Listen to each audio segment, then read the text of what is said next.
तो कल रात को आईपीएल 2024 में जो मुकाबला खेला गया royal Challengers versus Delhi Capitals के बीच, इस मुकाबले को आरसीबी ने जीता और अब आरसीबी आईपीएल के पॉइंट्स टेबल में नंबर 5 पर आ गई है।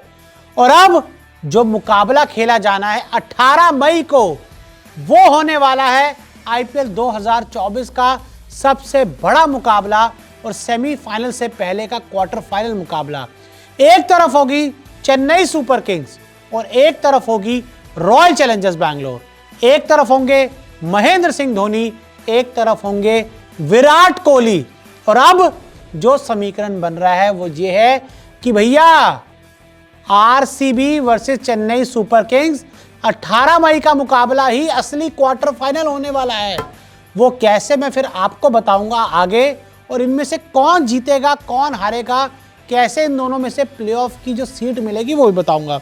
तो देखिए 18 मई को मुकाबला खेला जाना है और ये मुकाबला नॉकआउट बन सकता है। वो कैसे बनेगा पहले तो आपको बताऊं। डीसी अगले मैच में लखनऊ सुपर जायंट्स को अगर हरा दे तो सबसे पहले तो आपको ये समीकरण चाहिए होगा, जिससे क्या होगा कि एलएसजी ज़्यादा से ज़्यादा फिर 14 पॉइंट तक पहुंच पाएगी और फिर सीएसके आरसीबी वाला नॉकआउट मान के चलिए। और एलएसजी 2 में से 1 मैच हार जाए। देखिए अभी फिलहाल एलएसजी के 12 पॉइंट्स हैं और एलएसजी अपने दोनों मैच जीती है तो 16 पॉइंट्स पे चली जाएगी। फिर आरसीबी सीएसके नॉकआउट नहीं होगा। लेकिन एलएसजी अपने 2 में से 1 भी मैच हार जाए तो फिर ये मुकाबला नॉकआउट हो सकता है। और साथ ही जीटी अपना 1 मैच हार जाए या फिर जीटी दोनों कम जो मैच जीते वो कम अंतर से जीते, तो ऐसे में आरसीबी वर्सेस सीएसके का मुकाबला जो आखिर में होगा नॉकआउट बन जाएगा। क्योंकि फिर उसके बाद जीटी अगर 14 पॉइंट्स तक भी चली जाती है तो उनका जो नेट रन रेट है वो बहुत अच्छा नहीं है। तो केकेआर अब मुझे थ्रू नज़र आ रही है, आरआर मुझे थ्रू नज़र आ रही है। और अगर मैं बात करूं एसआरएच के 12 मैचों में 14 पॉइंट्स हैं और एसआरएच को यहाँ पर अब 2 मैचेस और खेलने हैं। और अगर 2 मैचेस की हम बात करें तो एक मैच में गुजरात टाइटंस उनके सामने आने वाली है और एक मैच में पंजाब किंग्स आने वाली है।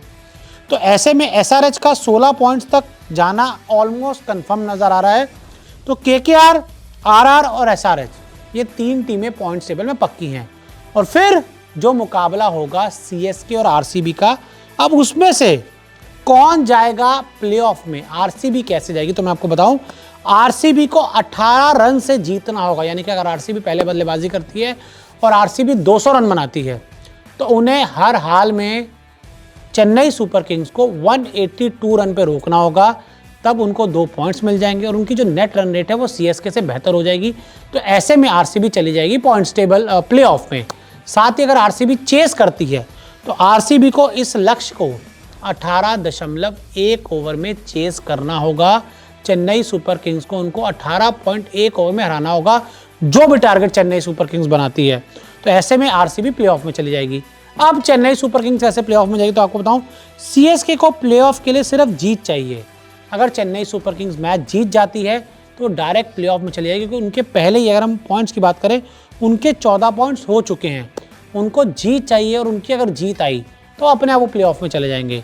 लेकिन अगर उनकी जीत नहीं आई वो तब भी प्लेऑफ में जा सकते हैं। और वो ऐसे कि भाई आरसीबी को से जो आरसीबी मैच जीते वो 18 रन के अंतर से ना जीते, उसे कम रन के अंतर से जीते।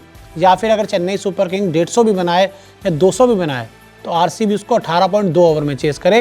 तो ऐसे में आपकी जो आरसीबी है वो प्लेऑफ से बाहर हो जाएगी। जी हाँ, आरसीबी को जीत चाहिए और उनको नेट रन रेट के हिसाब वाली जीत चाहिए। चेन्नई सुपर किंग्स को सिर्फ जीत चाहिए। चेन्नई सुपर किंग जीत के तो प्लेऑफ में चली जाएगी, लेकिन हार के भी चेन्नई सुपर किंग प्लेऑफ में जा सकती है, क्योंकि उनका जो नेट रन रेट है वो आरसीबी से काफ़ी ज़्यादा बेहतर है।